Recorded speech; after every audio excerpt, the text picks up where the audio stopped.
এইরকমই বেদাতি আকীদা হচ্ছে, বিশ্বাস হচ্ছে যে দোয়া করলে সরাসরি আল্লাহর কাছে দোয়া করলে পাওয়া যাবে না কিছু, কি করতে হবে? নবী ওলিদের ওসিলায় দোয়া করতে হবে। এই জন্য অধিকাংশ লোকেরা দোয়া করে। এক শ্রেণীর লোকেরা চরম একবারে শিরিককারী, তারা সরাসরি আল্লাহ ছাড়া অন্যের কাছে দোয়া করে, বাবা গো আমার রুজিতে বরকত দাও। আলহামদুলিল্লাহ, আজ আমি আপনাদের সম্মুখে একটা বিষয় পরিষ্কারভাবে আলোচনা করতে চাই। সেটা হলো কি, নবী রসুলদের ওসিলা দিয়ে দোয়া চাওয়া যাবে কি না। সংক্ষিপ্ত উত্তর হবে, আহলে সুন্নাত ওয়াল জামাতের মত অনুযায়ী যে নবী রসুলদের ওসিলা দিয়ে দোয়া চাওয়া এটা নিঃসন্দেহে জায়েজ। কিন্তু এখানে আহলে হাদিস মাযহাবী ওয়াহাবি এরা বলছে যে না, নবীর ওসিলায় দোয়া চাওয়া জায়েজ নয়। তো এই সম্পর্কে আমি আপনাদের সম্মুখে যে হাদিসগুলোর নাম বলবো, আপনারা যদি পড়াশোনা করেন ইনশাল্লাহ সেগুলো পাবেন। রুদ্দে মুহতার 6 নম্বর খণ্ড, হিসনে হাদিস 18 পৃষ্ঠা, ফাতুহুল মুলহিম 5ম খণ্ড, ইবনুল মাজা 1ম খণ্ড, ইবনে খুজাইমা 1ম খণ্ড, মুসনাদে ইমাম আহমদ 3য় খণ্ড, আল মুস্তাদরাক 2য় খণ্ড, হুজ্জাতুল বালিগা 2য় খণ্ড। তো এই কিতাবের মধ্যে লিখেছে যে দোয়ায় নবী রসুলদের নেককার অনুপস্থিত বা মৃত ব্যক্তি ওসিলা দিয়ে দোয়া চাওয়া জায়েজ এবং মুস্তাহাসান। এবং আমরা কোরআন শরীফের মাধ্যমে আমরা দেখব যে কোরআন শরীফের মাধ্যমে সূরা বাকারা আয়াত নাম্বার হচ্ছে 89 নম্বর আয়াত।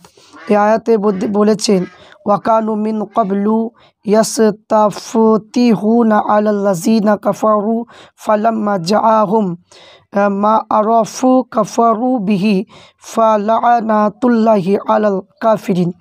যদি পূর্বে ও কাফিরের বিরুদ্ধে ইহুদিরা নবীর বিজয় চাইতো, অবশেষে যখন তাদের নিকটে নবী আসলেন তখন তারা চিনত তাওরাতে বর্ণিত নবী পাকের গুণাবলী দ্বারাই, তখন তারা অস্বীকার করলো। অতএব সত্য অস্বীকারীদের প্রতি আল্লাহ লানত।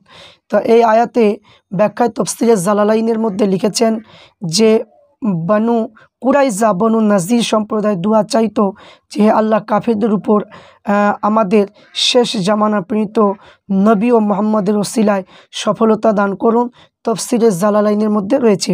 তাফসীরে রুহুল মাআনির মধ্যে বলেছে, হে আল্লাহ, আমরা আপনার কাছে সাহায্য চাইতেছি আপনার নবী পাকের ওসিলায়, যা আপনি আমাদের অঙ্গীকার করেছেন, যাকে শেষ জামানায় পাঠাবেন।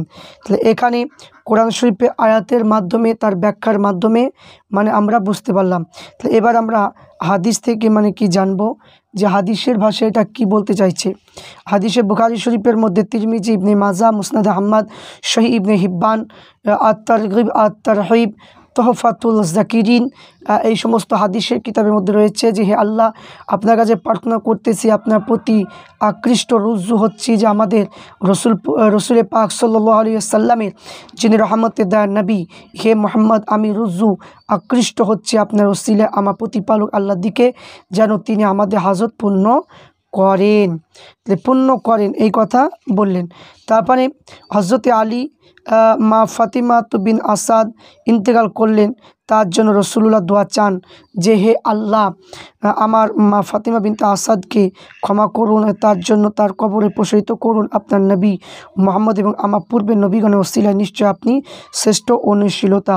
আল ওয়াফাউল ওয়াফা 3য় খণ্ডের মধ্যে লেখা আছে, কবর জিয়ারত ওয়াহাবিয়াত 36 পৃষ্ঠার মধ্যে লেখা আছে। এবার আমরা মুফাসসির, মুহাদ্দিস এবং ফাকিহগণের কিতাব থেকে আমরা জানব যে রুদ্দে মুহতার কিতাবের মধ্যে লিখেছেন যে মহান প্রতিপালক আল্লাহ তাআলার দিকে দুয়া নবী সাল্লাল্লাহু আলাইহি ওয়াসাল্লামের ওসিলায় বানানো উত্তম, এতে কোনো পরবর্তী বিধানগণ অস্বীকার করেননি।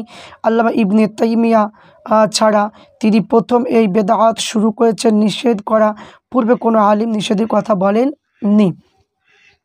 তারপরে এখানে আল্লামা ইবনে হাজার আসকালানি রহমাতুল্লাহ আলাইহি তিনি কিতাবের মধ্যে লিখেছে, সাফিনাতুন নাজাত তাহকিকুল মাসাইলের মধ্যে লেখা আছে, ওলিদের কবরের নিকটে তাদের ওসিলা দিয়ে দোয়া চাওয়া সুপারিশ ধরা বহু দিনদার মুহাক্কিক বিশ্লেষণ ইমাম ও আলিমগণ করেছিলেন। তাহলে এখানে আমরা বুখারী শরীফের যে ব্যাখ্যা এখানে লিখেছে মুহাদ্দিস আল্লামা ইবনে হাজার আসকালানি রহমাতুল্লাহ আলাইহি, তিনি মানে কি লিখেছেন এই কিতাবের মধ্যে আমরা দেখব যে হজরত আব্বাসের যে ঘটনাটা বোঝা যায় যে ফতহুল বাড়ির মধ্যে ওসিলা ধরা মুস্তাহাব বলেছে। ফতহুল বাড়ির মধ্যে লিখেছেন যে এখানে যে রসুলের সাহাবা হজরত আইয়ুব আনসারি রাদিয়াল্লাহু তাআলা আনহু জিয়ারত করতে মানে রোমের মানুষের ওসিলায় আল্লাহ তাআলার নিকটে 20টি রোগ মুক্তর জন্য দোয়া চেয়েছেন। তাহলে এখান থেকে আমরা বুঝতে পারলাম যে নবী রসুলের ওসিলা দিয়ে আল্লাহ নেক বান্দাদের ওসিলা দিয়ে দোয়া চাওয়া এটার দোয়ার একটা আদব।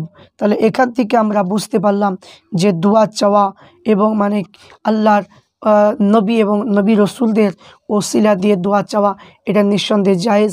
ফুরফুরা শরীফের যে কিতাবে এই সম্পর্কে আপনি বেশি জানতে চাইবেন মুদ্দালাল মাসলাকে ফুরফুরা শরীফ এই কিতাবটা পাঠ করুন, ইনশাল্লাহ আপনার বিস্তৃত আরও জানতে পারবেন। তো আল্লাহ পাক রব্বুল আলামিন আমাদের প্রত্যেককে সঠিকভাবে জানা এবং আমরা যখন দোয়া করব নবীর ওসিলা দিয়ে এবং মানে কি পীরের ওসিলা আল্লাহর ওলিদের ওসিলা দিয়ে দোয়া চাইব, এটা আমাদের জন্য বেটার। কারণ এই দোয়াটা দ্রুত কবুল হয়ে যায়, কারণ তিনারা আল্লাহওয়ালা মানুষ এবং নবীর ওসিলায় দোয়া করলে সে দোয়া ইনশাল্লাহ কবুল হবে। এটা কোনো অস্বীকার করার কোনো রাস্তা নেই। যে সমস্ত আহলে হাদিস মাযহাবে এরা ওসিলা দিতে চায় না, এরা গুমরা, এদের তো ঈমান নেই, এরা দুর্বল, এরা মানে কি ইসলামের মধ্যে নেই, এই জন্য এদের কোনো ওসিলা প্রয়োজন নেই। তারা মানে 72 দলের কাতারের মানুষ, এই জন্য তারা এইগুলো তাদের প্রয়োজন হয় না। তো আমাদের প্রয়োজন, আমরা গুনাহগার মানুষ, আমরা ওলিদের ওসিলায় নবীদের ওসিলায় দোয়া করি এবং করে আসছি বা করছি, ইনশাআল্লাহ আগামীকাল করে যাব। আল্লাহ পাক রব্বুল আলামিন আমাদের প্রত্যেককে এটা বোঝার তৌফিক